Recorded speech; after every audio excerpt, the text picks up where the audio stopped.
사람은 자신 안에 들어있는 대로 보고 듣고 말하죠.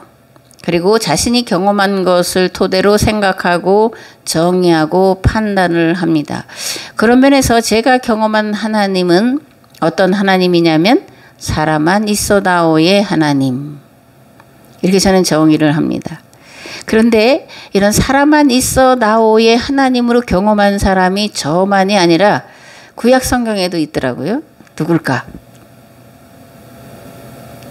에스겔서를 보겠습니다.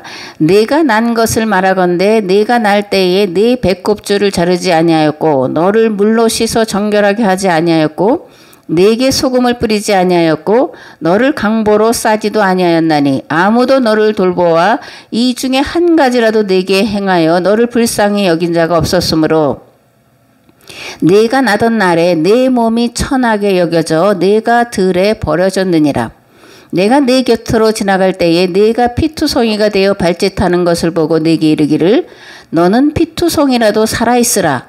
다시 이르기를 너는 피투성이라도 살아있으라 하고 내가 너를 들의 풀같이 많게 하였더니 네가 크게 자라고 심히 아름다우며 유방이 뚜렷하고 네 머리털이 자랐으나 네가 여전히 벌거벗은 알몸이더라. 내가 네 곁으로 지나며 보니 네 때가 사랑을 할 만한 때라.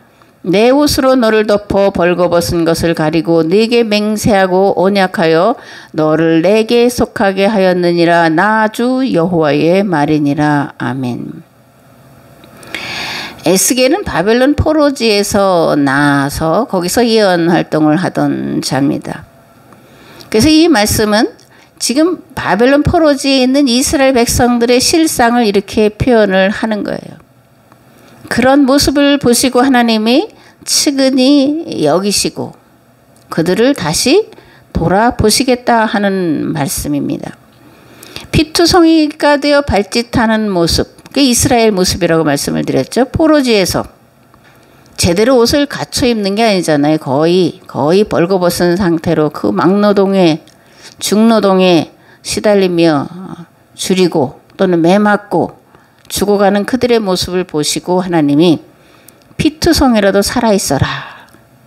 내가 다시 말하는데 피투성이라도 살아있으라. 이렇게 말씀을 하고 계신다라고 에스겔이 이스라엘 백성들 향해서 하나님이 어떻게 우리를 불쌍히 여기시는지를 선포하고 있고 에스겔 자신도 이스라엘 백성들 이러한 마음을 가지고 바라보고 있다라는 것을 이렇게 표현을 하고 있습니다. 그런데 이 말씀은 에스겔이 바벨론 포로지에 있었던 동족들을 향한 마음뿐만이 아니라 오늘 이 시대를 향한 하나님의 안타까움과 절박합니다. 이렇게 생각을 합니다. 사실 요즘에는 유아 사망률이 적진 않지만 고대로 갈수록 유아 사망률이 엄청나죠. 그래서 고대에는 평균 연령이 20세 정도밖에 안 됐어요. 조선 말에도 40세가 평균 연령이었어요. 그러니까 회갑잔치라면 온 동네 잔치를 하는 것을 저도 경험하면서 살았는데 그래서 그때의 모든 부모들의 마음은 살아만 있어라 라는 거예요. 죽지만 말고 살아만 있어라. 만약에 생사의 갈림길에 놓인 자식을 본다면 부모가 그 아이에게 야 공부 잘해 뭐 사업 잘해서 부자 돼 그런 마음을 갖거나 말을 하겠냐고요. 아니죠. 살아만 있어라. 제발 내 앞에서 죽지만 말고 살아있어라. 이게 자식을 둔 부모의 마음인데 하나님 마음도 똑같다라는 거예요. 저는 이 말씀을 이제 오늘 아침에 다시 기억을 하면서 참 감사한데 또 제가 이런 표현을 썼어요. 서럽도록 죄송한 마음이기도 하고 어찌할 바를 몰라서 숨고 싶은 마음과 부끄럽기 짝이 없는 마음이 듭니다. 이런 표현을 했어요. 그래서 하나님 앞에 주여 나를 불쌍히 여기소서. 이런 마음을 가지고 이 본문을 읽고 그리고 이제 이렇게 설교문으로 작성을 했습니다. 그런데 이제 이사야가 만난 하나님도 또 성경에 있어요. 이사야가 만난 하나님은 어떤 하나님이냐면 보아라 나 여기 있다. 나 여기 있다. 이런 하나님이에요. 이사야서 65장에 보면 이렇게 되어 있습니다. 나는 내 백성의 기도에 응답할 준비를 하고 있었지만 내 백성은 아직도 내게 요청하지 않았다. 누구든지 나를 찾으면 언제든지 만나려고 준비를 하고 있었지만 아무도 나를 찾지 않았다. 내 이름을 부르지도 않던 나라에게 나는 보아라 나 여기 있다 보아라 나 여기 있다 하고 말하였다.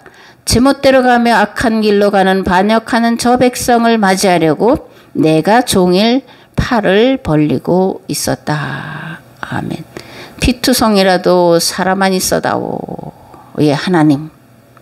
또 찾지도 않는 자들 향해서 그들이 오면 맞아주시려고 종일 팔을 벌리고 계시는 하나님. 이게 에스겔이 만난 하나님이고 이사야가 만난 하나님이고 저도 사람만 있어다오의 하나님을 어머니를 통해서 이제 그렇게 경험을 했고 요즘에 며칠 계속해서 그 얘기를 제가 하고 있었습니다. 오늘은 예수 그리스도의 나심을 온 세상 만물들이 기뻐하고 즐거워하는 감사 주일이죠. 그죠? 성탄절과 부활주일 그리고 성령 강림주일 이게 이제 개신교 안에서 또 모든 교회들 안에서 가장 큰 우리의 축제 명절인데 우리만이 아니라 모든 세상의 사람들 만물들까지 기뻐하고 즐거워하는 날입니다. 근데 저는 이제 뚱딴지 같은 생각을 이제 뚱딴지 같은지 아닌지 이제 생각을 해봐야 되겠지만 나눠보려고 하는데 이런 질문을 한번 해보는 거예요. 하나님께서 사람의 모습으로 오실 수밖에 없었던 이유는 과연 무엇일까? 하나님이 꼭 오셨어야 됐을까? 그죠? 그런 질문을 해볼 수가 있잖아요.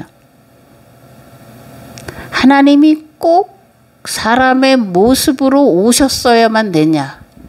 왜 오셨냐? 이런 질문을 우리가 해야 됩니다. 사실 그냥 우리는 예수님이 내 죄를 대속하기 위해서 오셨어. 그리고 죽으시고 부활하셨어. 그래서 믿으면 구원받아. 요 도시간에서만 있지만 생각을 해봐야 돼요. 왜 하나님이 사람의 모양으로 오셨어야만 했을까? 몇 가지로 생각을 해보려고 합니다. 마태복음 1장 18절에서 23절 말씀을 봉독을 하겠습니다.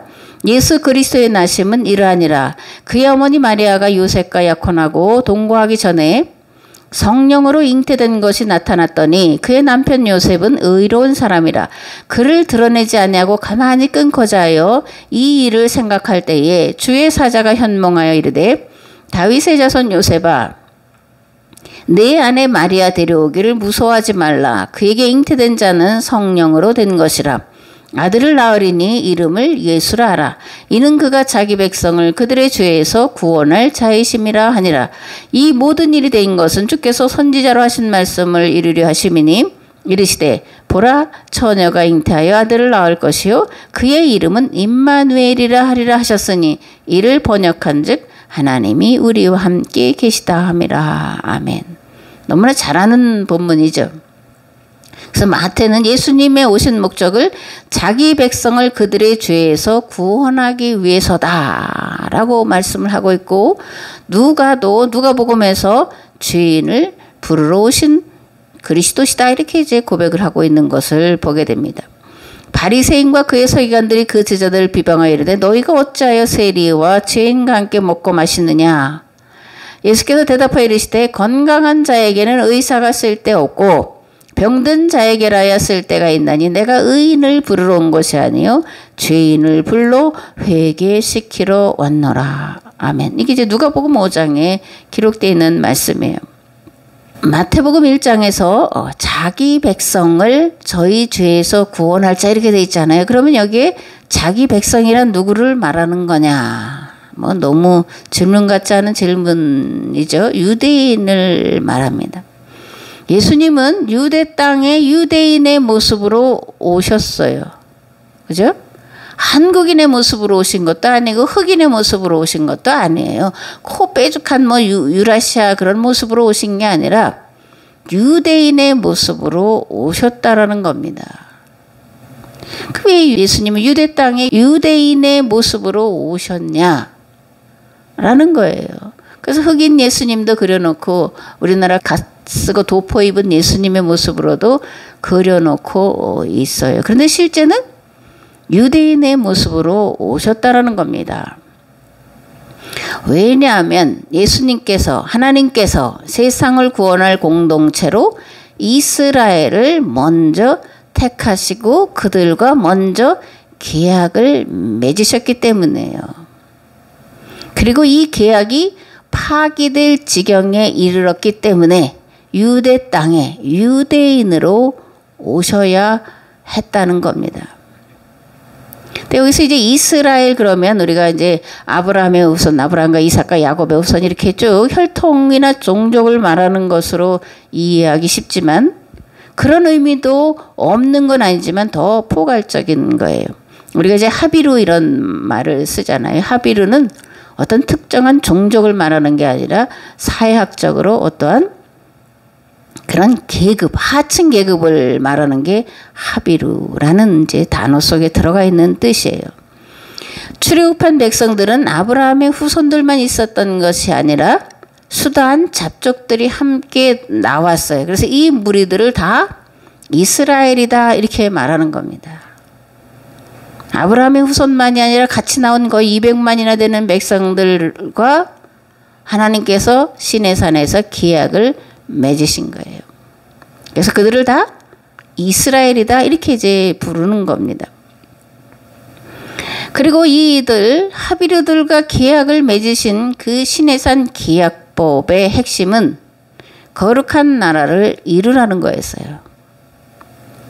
가나안 땅에 들어가서 거룩한 나라, 즉 애굽 땅에서 너희들이 쉴 수도 없었고 자유도 없었고 그리고 너희들이 수고한 것을 너희들이 먹고 마실 수가 없었는데 어떤 권력에 의해서 힘에 의해서 지배당하고 착취당하고 억울하게 빼앗기는 그런 삶을 살았는데 가나안 땅에 들어가서는 그런 문화, 바알 문화라고 하는 우상 문화라고 하는 그런 문화를 다 없애고 거룩한 문화, 함께 어우러져 살아가는 나라, 행복한 나라, 평등하고 공의롭고 정의로운 나라를 만들어라. 이게 계약을 맺으신 하나님의 뜻이었어요.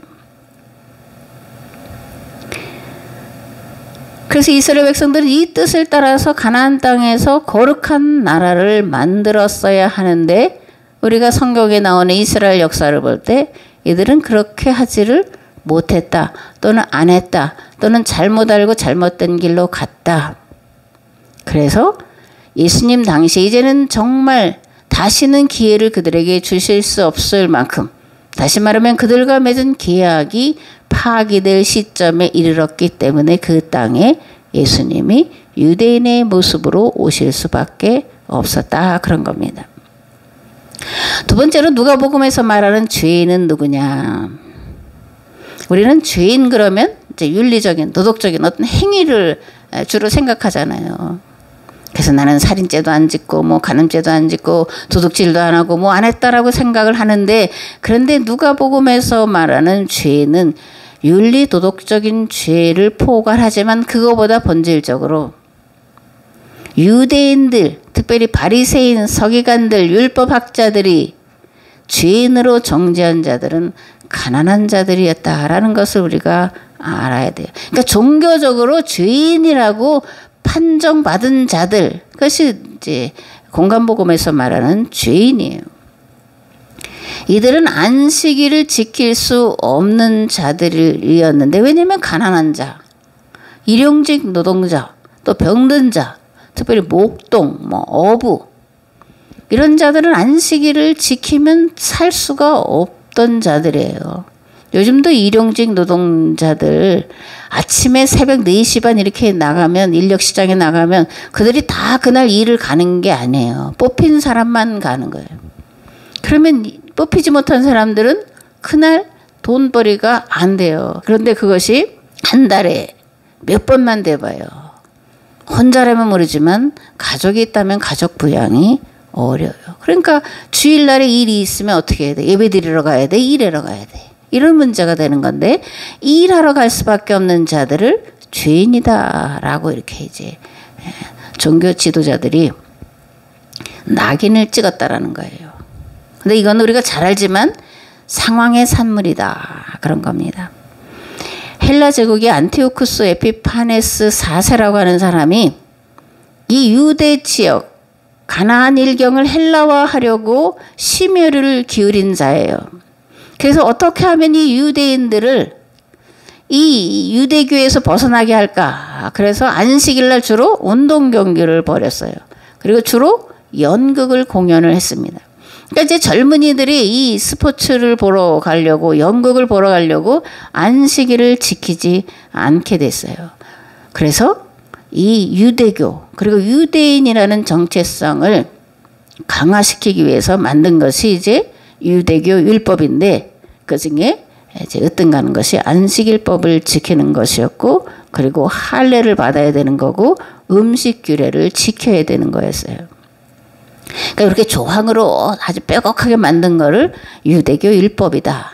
그래서 유대교 율법은 조항을 지키는 것이고, 시내산 계약법, 또 본래 율법은 그 율법 조항 안에 들어가 있는 의미를 따라서 지키는 거다. 이게 이제 분명하고 확실한 그런 차이예요.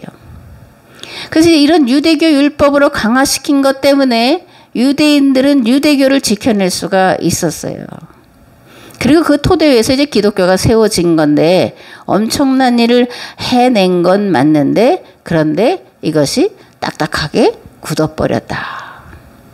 살려야 되는 것이 죽이는 것이 됐다. 그런 거예요.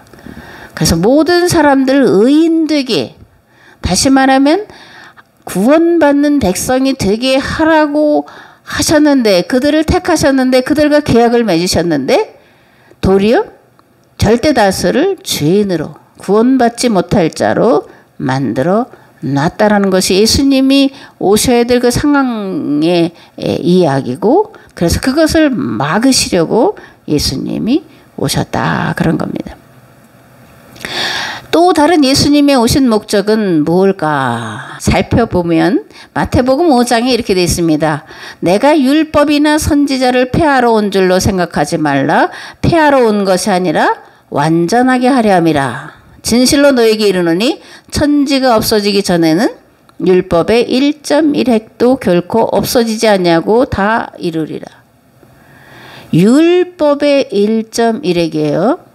근데 우리는 어떻게 들었어요? 성경에 있는 모든 것들의 1.1획도 이게 바뀌면 안 돼.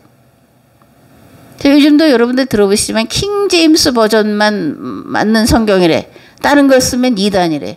그것처럼 바보 멍청한 말은 없는데, 왜냐하면 시대가 바뀌면 성경이 수많은 번역본으로 되어 있기 때문에, 그리고 뭐 본래 히브리어로도 아니고 헬라어로도 아니고 뭐 라틴어로 된 것을 또 영어로 번역한 거기 때문에 그것만이 온전한 성경이다 하는 거는 나는 바보다 이런 얘기인데, 여전히 그런 얘기들 하는 사람들을 보게 돼요. 율법의 1.1획도. 왜 이렇게 말씀하시냐면 유대교 율법이 다른 율법은 안 지켜도 돼. 안식일법만 지키면 돼. 할례법만 지키면 돼. 음식규례만 지키면 돼 라고 말했기 때문에 예수님이 이렇게 말씀하시는 거예요. 그러면서 나는 율법을 폐하러 온 게 아니라 율법과 선지자를 온전케 하려 왔다. 이렇게 이제 선언하고 계신 것을 마태복음 5장에서 볼 수가 있습니다. 율법과 예언자가 선포하는 것의 핵심은 뭘까? 시내산 계약법에 들어가 있는, 또는 십계명에 들어가 있는 정신, 의도, 의미, 목적은 뭘까? 이 땅의 하비루 문화가 사라지게 하라는 거예요. 앞에도 말했지만 하비루는 사회학적 용어예요. 경제적으로나 신분으로나 최하위 계층을 말하는 게 이제 하비루다 이런 겁니다. 하나님은 애굽 땅에서 400여 년 동안 노예살이하던 하비루들을 이끌어내시고 그들과 시내산에서 계약을 맺으셨는데, 그 계약의 핵심이 뭐라는 거예요? 하비루 문제를 해결하라는 것이었다라는 겁니다. 그리고 이 하비루 문제를 해결하는 가장 중심이 되는 법을 십계명 가운데 놓아 두셨는데, 그게 안식일법, 안식년법, 희년의 법이에요. 그리고 예언자들은 무엇을 선포했을까? 예언자들은 신명기를 근간으로 해서 안식일, 면제년, 희년을 실천하라고 선포를 했습니다. 그러니까 예수님이 율법과 예언자를 완성하러 오셨다는 것은 시내산 계약법 정신, 즉 하비루들이 없는 세상을 만들라는 하나님의 말씀을 온전케 하러 오셨다는 것인데, 뒤집어 놓고 보면 유대 사회가 하비루들을 양산하는 체제예요. 죄인 양산 체제로 전락해 버렸다는 것을 알 수 있고, 그 결과 이스라엘과 맺은 계약이 파기되기에 이르렀다는 것을 우리가 알 수가 있습니다. 반복해서 말씀드리는데 옛 계약 공동체 이스라엘에게 주어진 사명은 시내산 계약법에 들어가 있는 의미는, 목적은 하비루 문화 청산이에요. 모두가 골고루 행복하게 잘 사는 나라, 즉 거룩한 나라를 만들어 세상에 보여주어서 세상이 와서 보고 구원받게 하라는 것, 이것이 시내산 계약법 정신이고, 이것을 이루라고 하나님께서 이스라엘을 선택하셨다라는 거예요. 그들이 하비루로 400년을 살았기 때문에 그들을 그 문제를 해결할 적임자로 보시고 선택을 하셨다라는 겁니다. 그래서 이스라엘의 존재 이유와 존재 목적은 하비루 문화 청산이었어요.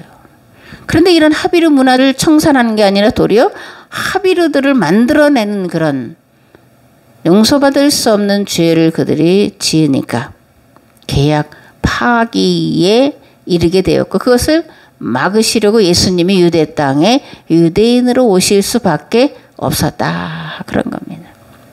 만일 유대인들이 이 거룩한 나라를 만들려고 하는 이 말씀대로 살았다면 어떻게 됐을까? 뭐 역사를 가정하는 건 뭐 가당치 않은 얘기지만, 어쨌든 하나님이 사람의 모습으로 오셔야 될 필요가 있었을까도 우리가 이제 생각을 해볼 수가 있는 거죠, 그죠? 또 다른 질문을 드리겠습니다. 예수님은 다윗의 후손으로 오셨을까? 그런 거예요. 예수님이 다윗의 자손일까? 누가복음 20장에 보면 유대인들이 예수님을 다윗의 자손 예수여 이렇게 이제 부르고 있는 것을 보게 돼요. 그러니까 예수님이 아니 내가 어떻게 다윗의 자손이냐? 아니다, 이렇게 말씀하십니다. 예수께서 그들에게 이르시되 사람들이 어찌하여 그리스도를 다윗의 자손이라 하느냐? 시편에 다윗이 친히 말하였으되 주께서 내 주께 이르시되 내가 네 원수를 네 발등상으로 삼을 때까지 내 우편에 앉았으라 하셨도다 하였느니라. 그런즉 다윗이 그리스도를 주라 칭하였으니 어찌 그의 자손이 되겠느냐? 예수님의 육성이에요. 예수님은 나는 다윗의 자손이 아니야 라고 말씀을 하고 있는 거죠. 그래서 여기 시편에 주께서 내 주께 라고 말할 때 앞에는 예수님을 말씀하는 거고, 내 주께라고 말할 때 다윗을 말하는 거예요.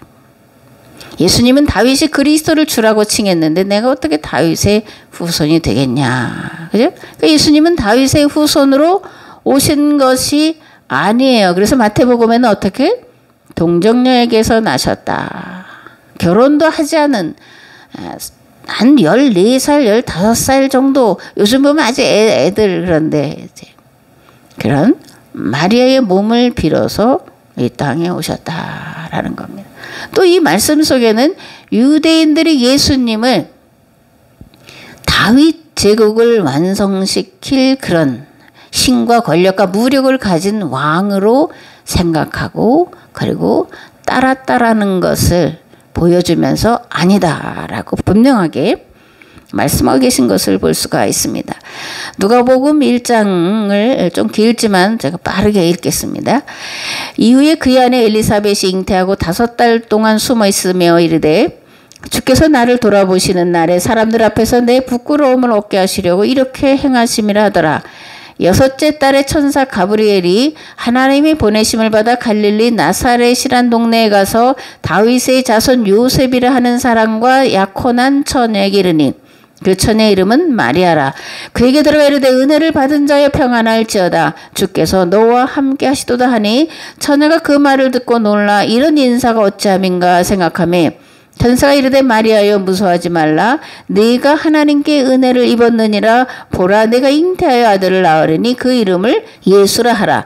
그가 큰 자가 되고 지극히 높으신 이의 아들이라 일컬어질 것이요 주 하나님께서 그 조상 다윗의 왕위를 그에게 주시리니 영원히 야곱의 집을 왕으로 다스리실 것이며 그 나라가 무궁하리라.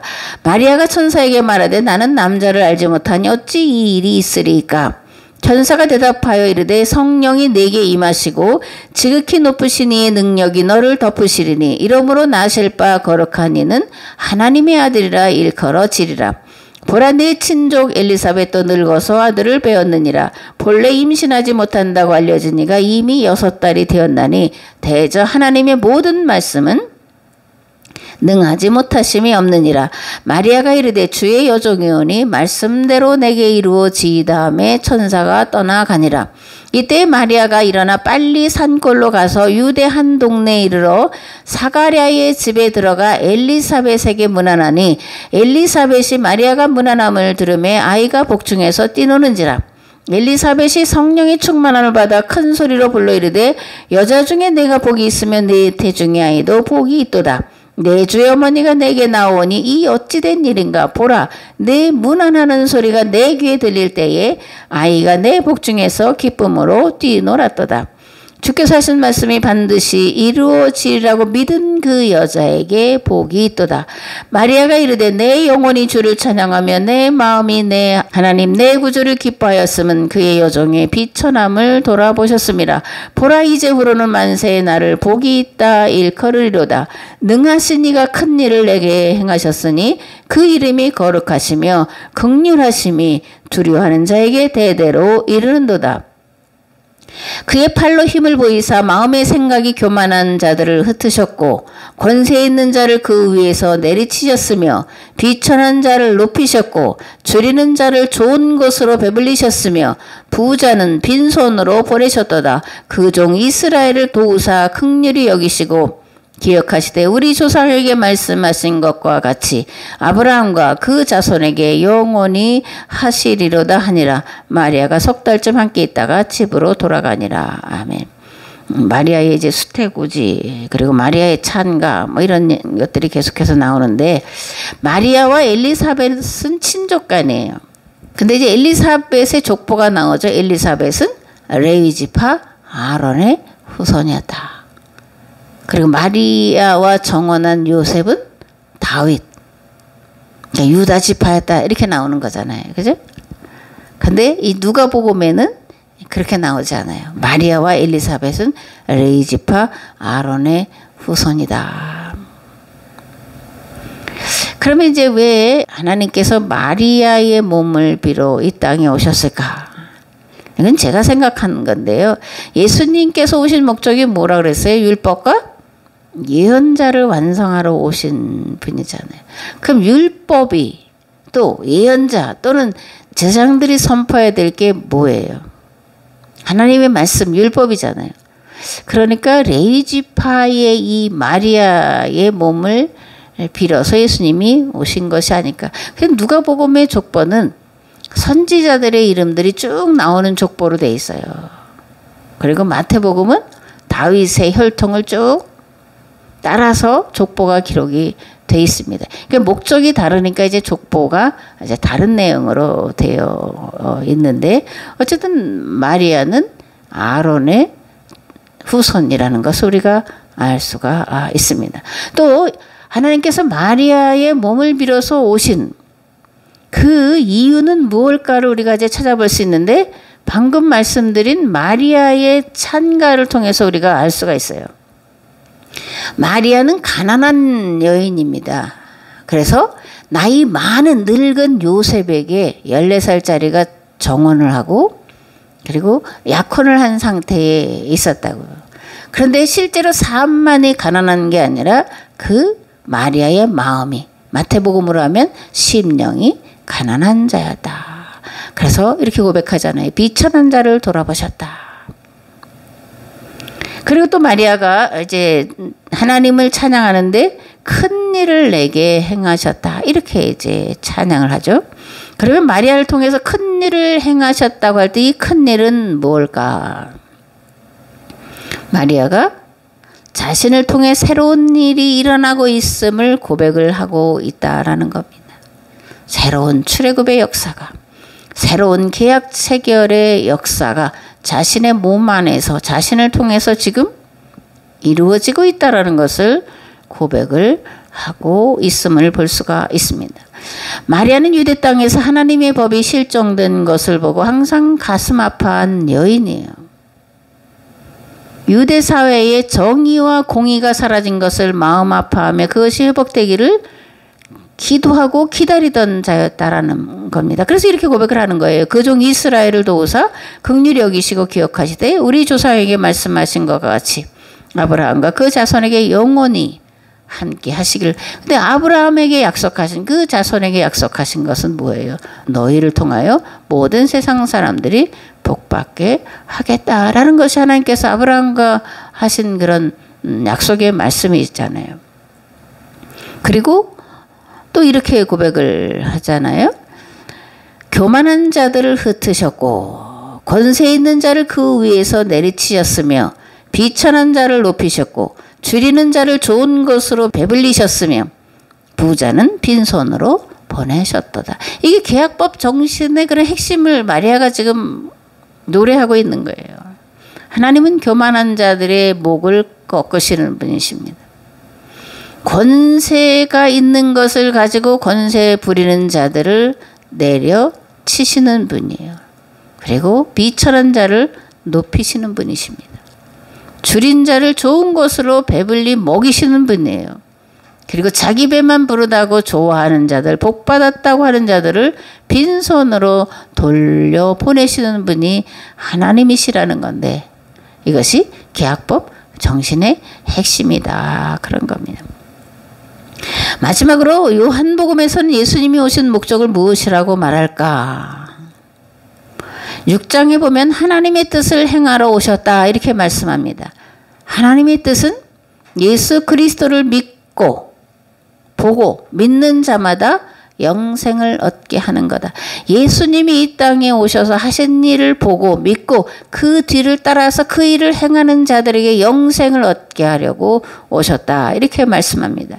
또 13장에 보면 새 계명을 주시러 오셨다 이렇게 말씀을 합니다.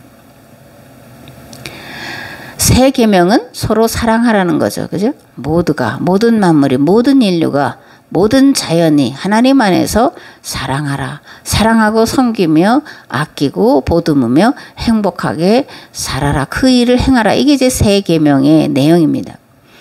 하나님의 세계를 향하신 뜻은 예수 그리스도 안에서 인간과 자연 만물이 서로 사랑하며 서로 돌아보며 행복하게 살라는 것입니다. 이 일을 위해서 먼저 이스라엘을 선택하시고 그들에게 무한한 사랑과 긍휼로 지켜보셨는데 그들이 자기들 보기에 좋은 대로 행하자 계약 파기에 이르게 되었고 그로 인해서 세상을 구원할 길이 끊기게 되자 사람의 몸을 입고 이 땅에 오신 겁니다. 죄인들로 낙인 찍힌 가난한 자 곧 고아와 과부와 나그네와 이방인들과 새로운 계약을 체결하러 오셨다라는 거예요. 성탄절은 단지 오신 예수님을 기념하는 생일 잔치가 아닙니다. 예수님이 오셔야 했던 그 일을 기억하면서 서로를 일깨워 하나님의 뜻이 하늘에서 같이 이 땅에 이루어지도록 하는 일에 힘을 합해야 된다는 것을 새롭게 다짐하는 날이어야 돼요. 반드시 예수님이 다시 오실 때인데 그때에는 계약 파기를 선언하라고 오시는 것이 돼서는 안 된다는 겁니다. 창조의 완성으로서 오셔야 된다는 거예요. 오늘 우리가 2022년이니까 2022년 전에 오셨던 예수님을 단지 기억하는 것이 아니라 오늘 우리에게 찾아오셔서 말씀하시는 내 뜻이 하늘에서 이루어졌는데 이 땅에서 너희들이 제발 이루어다오 라고 말씀하시는 하나님의 음성을 우리가 들어야 돼요. 그리고 그 일을 행할 것을 다시 한번 결단하는 날이 되어야 됩니다. 그래야 성탄절이 우리에게 의미가 있고 현재의 사건이 되는 겁니다. 아멘. 한 해 동안 주어진 일에 최선을 다하신 모든 성도들께 하늘에는 영광이요 땅에선 예수 그리스도의 탄생을 기뻐하는 모든 사람들에게 평화가 있기를 축복합니다. 아멘. 좋으신 하나님, 오늘 우리에게 성탄 감사 예배를 드릴 수 있도록 인도하시고 또 함께 말씀을 나눌 수 있는 복된 자가 되게 하신 것을 감사드립니다. 오늘 특별히 한 달 동안 이 추운 날씨 가운데 힘들고 어려운데 애쓰고 수고한 것을 주님께 기쁨으로 드리는 사랑하는 성도의 마음과 손길과 삶과 가정을 지켜주시고 특별히 하나님 애쓰고 수고한 대로 심은 대로 거두는 하나님의 은혜로 갚아주시기를 원합니다. 또 선교의 물을 주 앞에 드립니다. 이것이 쓰여질 때 하나님이여 많은 이들이 주께로 돌아와 구원받는 그 시대를, 그 나라를, 그 환경을 바꾸는 거룩한 일에 쓰여지는 복된 물질 되도록 축복하여 주옵소서. 이제는 길과 진리와 생명 되신 예수 그리스도의 은혜와 아버지 하나님의 무한하시고 극진하신 사랑하심과 성령님의 감화 감동 교통 역사하심이 우리 주님이 이 땅에 다시 오실 때 그때는 모든 만물들이 구원받는 날이 되어야 되는데 그 일을 이루게 하여 행할 것을 결단하고 돌아온 삶의 자리 위에, 교회 위에, 가정 위에, 이 나라 이 민족 위에 이제로부터 영원토록 함께 하옵시기를 간절히 축원하옵나이다. 아멘.